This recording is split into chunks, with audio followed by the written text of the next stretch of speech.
ஆன்மீக நண்பர்கள் அனைவருக்கும் வணக்கங்க. இன்னைக்கு நம்ம வீடியோ பதிவில் நம்ம எதை பற்றி பார்க்க போகிறோம் அப்படின்னா, பொதுவாக நம்ம வெள்ளிக்கிழமை ஆகட்டும் இல்லை கோவிலுக்கு போகிறோம் அப்படின்னா நம்ம தீபம் ஏற்றி வழிபடுவது ஒரு வழக்கமாக வைத்திருப்போங்க. அப்படி நம்மளுடைய வீட்டில் இருக்கக்கூடிய ஒரு முக்கியமான பகுதியாக பூஜை அறையை சொல்லலாம். வெள்ளிக்கிழமை நாட்களில் கட்டாயம் எல்லா பெண்களுமே நம்ம பூஜை அறையில் தீபம் ஏற்றி கடவுளை வழிபடுவது ஒரு வழக்கமாகவே வைத்திருப்போம். அந்த தீபத்தை ஏற்றி நம்ம கடவுளை வணங்குறப்போ நம்மளுக்கு ஒரு மன நிம்மதி கிடைக்கும் அப்படின்னு சொல்லலாங்க. இப்படி மன நிம்மதியை கொடுக்கக்கூடிய இந்த தீபத்தை நம்ம ஏன் ஏற்றணும், எப்படி ஏற்றணும், எத்தனை விளக்கு ஏற்றுவதால நமக்கு என்னென்ன நன்மைகள் கிடைக்கும், நம்ம ஏன் கோவில் ஆகட்டும் வீட்டிலே ஆகட்டும் பூஜை அறையில் நம்ம ஏன் தீபம் ஏற்றி வழிபடுறோம் அப்படின்னு யாராவது யோசிச்சிருக்கீங்களா? அப்படி நீங்கள் யோசிச்சிருந்தீங்க அப்படின்னா மறக்காம கமெண்ட் பாக்ஸில் உங்களுடைய கருத்துக்களை பதிவிடுங்க. அதுக்கு முன்னாடி உங்களுக்கு முருகப்பெருமானை பிடிக்கும் அப்படின்னா இந்த வீடியோக்கு ஒரு லைக் பண்ணிட்டு கமெண்ட் பாக்ஸில் கந்தனுக்கு அரோகரா அப்படின்னு சொல்லிட்டு உங்களுக்கு ஏதாவது நிறைவேறாத வேண்டுதல் இருந்துச்சு அப்படின்னா மனதில் முருகப்பெருமானை நினைத்துட்டு நீங்கள் இந்த வேண்டுதலை இந்த நிமிஷம் வச்சுங்க அப்படின்னா கட்டாயம் நம்மளுடைய வாழ்க்கையில் இருக்கக்கூடிய அத்தனை தடைகளையும் தகர்த்தெறிந்து நம்மளுடைய வேண்டுதலை நிறைவேற்றக்கூடிய கடவுளாக தாங்க முருகப்பெருமான் இருக்கிறாரு. முருகப்பெருமானோட அருளோட இப்போ வாங்க நம்ம வீடியோக்குள்ளே போகலாம்.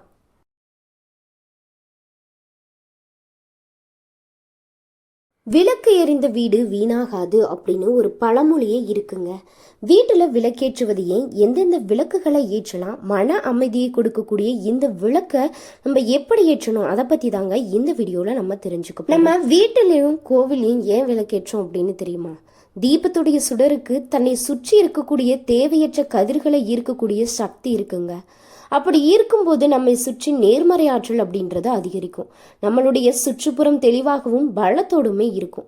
2 நாள் வீட்டில் விளக்கேற்றாம இருந்தா வீடே மயானம் போல இருக்கும்.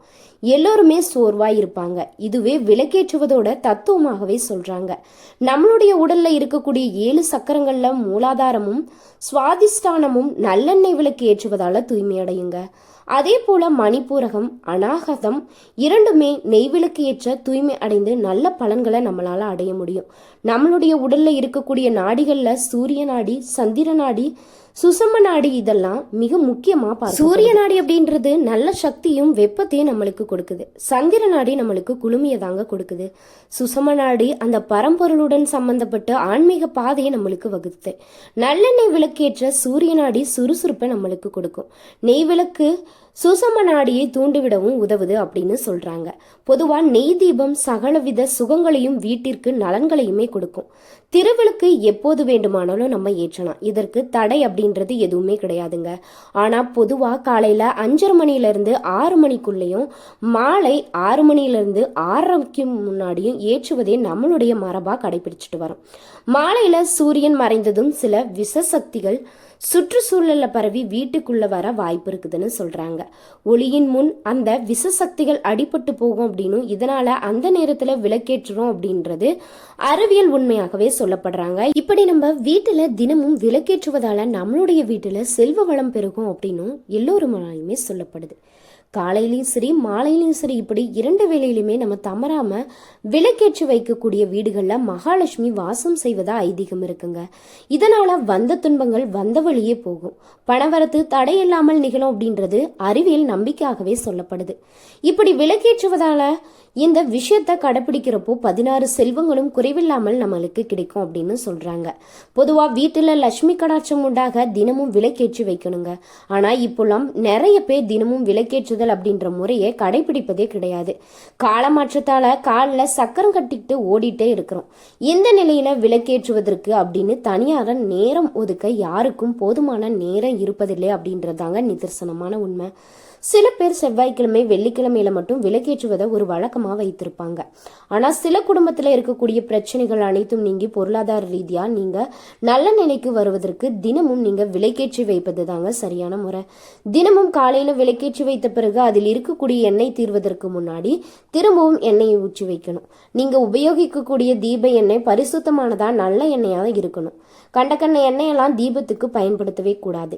பஞ்சலோக எண்ணெயில தீபமேற்றி வழிபடுறவங்களுக்கு பஞ்சம் தீரும் அப்படின்ற நம்பிக்கையுமே இருக்குங்க. விளக்கேற்றி வைத்த பிறகு சுமார் 2 மணி நேரமாவது தீபம் நின்று எரியணும்.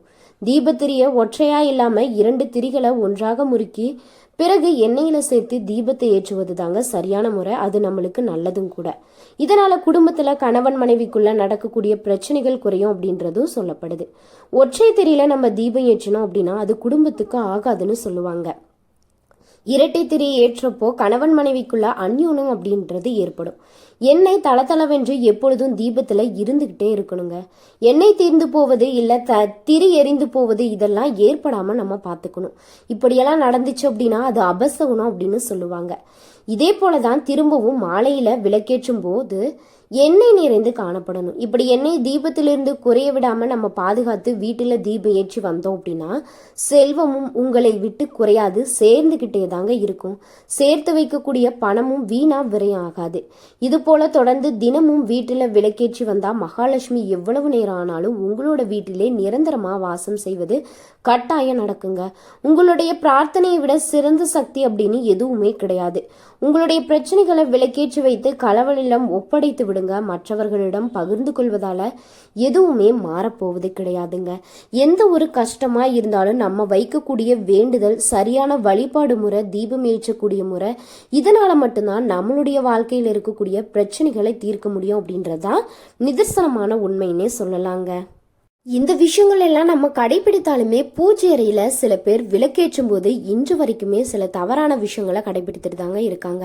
தினமும் விளக்கேற்றினாலுமே எங்களுக்கு பலனே கிடைக்கல அப்படின்னு இருக்காங்க.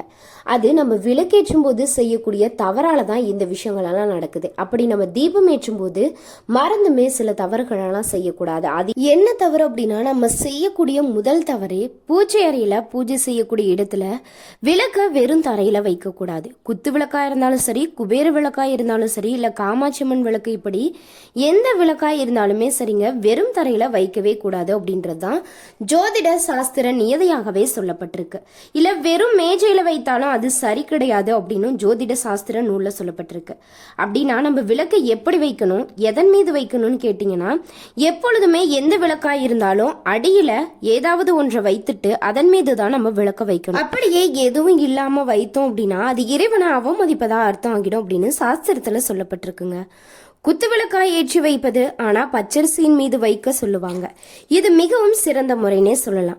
ஒரு சிறு வாழை இலையை விரித்து பச்சரிசி பரப்பி அதன் மேல் குத்துவிளக்கு வைத்துதான் நம்ம தீபமே ஏற்றோம். அதே போல காமாட்சி அம்மன் விளக்கு ஏற்றப்போ ஒரு பித்தளை தட்டு இல்லைன்னா பஞ்சலோகத்தால் ஆன தட்டின் மீது வைத்து விளக்கேற்றினா நம்மளுக்கு நல்ல பலன்கள் கிடைக்குங்க. அந்த தட்டோடு சேர்த்து நீங்க சமைக்க பயன்படுத்தக்கூடிய அரிசி, உளுத்தம்பருப்பு, துவரை, இந்த 3 பொருட்களை சிறிதளவு பரப்பி மஞ்சள் கிழங்கு வைத்து அதன் மீது காமாட்சி அம்மன் விளக்கு இல்லைன்னா கஜலட்சுமி விளக்கு வைத்து தீபம் ஏற்றினா சகல நன்மைகளுமே நம்மை சேரும். சாஸ்திரத்துக்கு கொஞ்சமா வைத்தாலே போதும். குடும்பத்துல வறுமை அப்படின்றது எப்பொழுதுமே இருக்காதுங்க.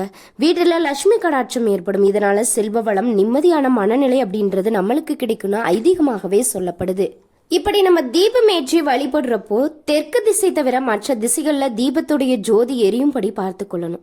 தெற்கு திசையில தீபம் ஏற்றுவது அவ்வளவு நல்லது கிடையாது அப்படின்னு சொல்லுவாங்க. அகல் விளக்கு ஒன்று தவிர வேறு எந்த விளக்கையும் வெறும் தரையில வைத்து ஏற்றவே கூடாதுங்க. நம்மளுடைய வீடுகள்ல விளக்கேற்றப்போ எப்பொழுதும் மேற்கூறியபடி இந்த பொருட்கள் எல்லாம் வைத்து விளக்கேற்றி வழிபட்டு வந்தீங்க அப்படின்னா கூடிய சீக்கிரத்துல பண பிரச்சனை அப்படின்றது நீங்கும்.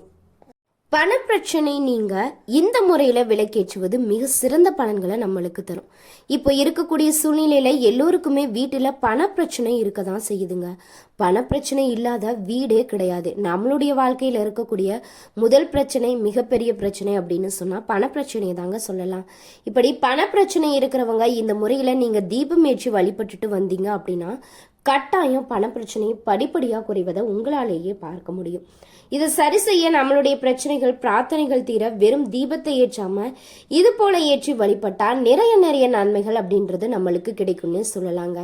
இன்னைக்கு இந்த வீடியோ பதிவுல நம்ம எதை பத்தி தெரிஞ்சிருப்போம் அப்படின்னா, நம்ம ஏன் வீட்டுல விளக்கேற்றணும், கோவில்லையும் விளக்கேற்றணும், எப்படி விளக்கேற்றணும், எத்தனை திரி போட்டு விளக்கேற்றணும், இதெல்லாம் தாண்டி நம்ம தீபம் ஏற்றும் பொழுது என்னென்ன தவறுகளை செய்தா என்னென்ன பழங்கள் நம்ம நம்மளுக்கு கிடைக்காம போயிடும்.